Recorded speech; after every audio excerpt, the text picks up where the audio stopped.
Bonjour, aujourd'hui on va parler des popsicles gourmets. Donc aujourd'hui, alors je ne sais pas si c'est aujourd'hui ou si c'est demain, c'est la journée mondiale de la qualité. D'accord, donc du coup j'ai dit, ça se tombe bien, on va faire les produits de qualité. Bonjour, je suis Fabien de la SARL Gris, constructeur de machines à glace en France. J'espère que vous allez bien. Donc, pour la journée mondiale de la qualité, donc les popsicles de qualité, qu'est-ce que c'est? En fin de compte, ça va être des popsicles, des glaces bâtonnées, mais qui vont être faits avec des produits d'exception. D'accord? C'est des produits qui viennent de plus en plus à la mode parce que le consommateur en a marre de bouffer de l'industriel. Donc, maintenant, il y a de plus en plus de personnes qui se mettent à faire des glaces, donc des glaces bâtonnées, mais qui sont différentes des glaces industrielles. Donc avec des produits comme de la vraie vanille, du bon chocolat, les meilleurs chocolats, mais le lait entier, le lait carrément de la ferme. Donc là-dessus, il faut vous rapporter à l'homogénéisation. C'est la vidéo d'hier que j'ai fait qui va vous expliquer le principe, parce que si vous ne faites pas ça, ça risque d'avoir des petits soucis. Ensuite, les popsicles, l'avantage c'est que c'est facile à préparer. Le popsicle, si vous n'avez pas de machine à popsicle, vous pouvez commencer avec un congélateur. Donc avec le congélateur, c'est pas le top, d'accord? Pour la qualité, c'est moins bien parce que du coup, il va falloir un grand moment pour que il faut 7 heures en fait pour que le popsicle soit gelé entièrement. Ensuite, il y a la cellule de refroidissement, donc 1 heure et demie. Mais c'est pareil, là on n'arrivera pas à avoir un produit d'exception parce que le mix va pas être refroidi assez rapidement. Ensuite, la machine à glace, la machine à popsicle, la machine à glace est bâtonnée. Du coup, elle, en 20 minutes, ça vous torche l'Eskimo. D'accord? Donc, c'est pour ça que vous avez quelque chose de meilleur. Donc, le marché d'Eskimo est en constante augmentation, d'accord? Je crois que cette année, c'est 11% qu'il a pris, 11% de plus. Donc, vous voyez, ça, c'est quand même pas négligeable. On n'est pas dans les zéros et des brouettes. Hein. C'est vraiment une augmentation constante. Et je pense que les années à venir, où on va pouvoir faire...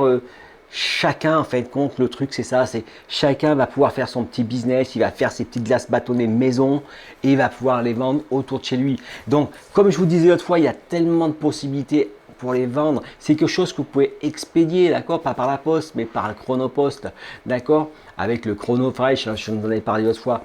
Mais ça va être quelque chose que vous allez pouvoir vendre en direct, mais aussi dans une boutique. Après, vous pouvez vendre ça en ambulant.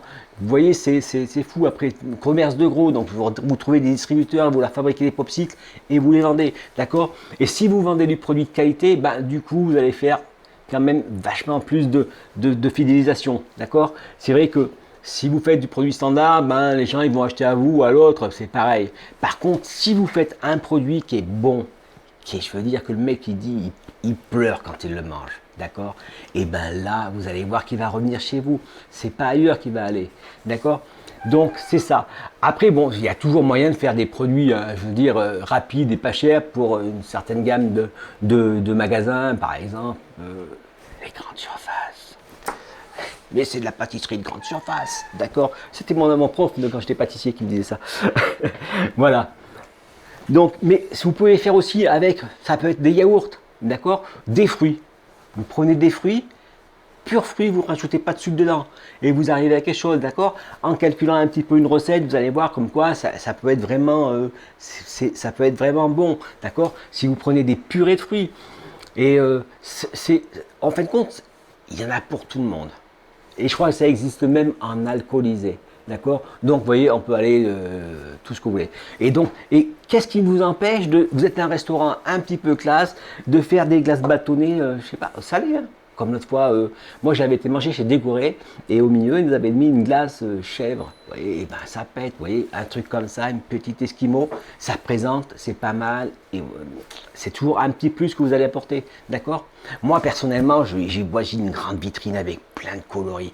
Vous avez vu ma photo, je vous mettrai une photo, tiens, je couperai, je mettrai une petite photo par-dessus, là, vous allez voir comme c'est beau. Une vitrine entièrement comme ça.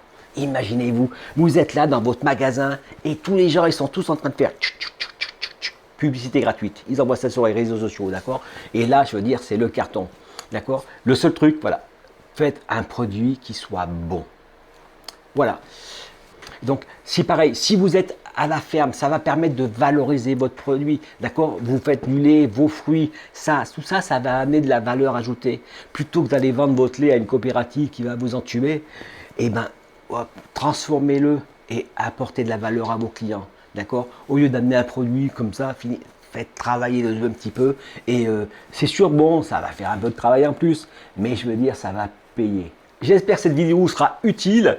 N'hésitez pas à la partager. Je vous remercie pour le petit pouce bleu et on se retrouve demain pour une prochaine vidéo. Au revoir.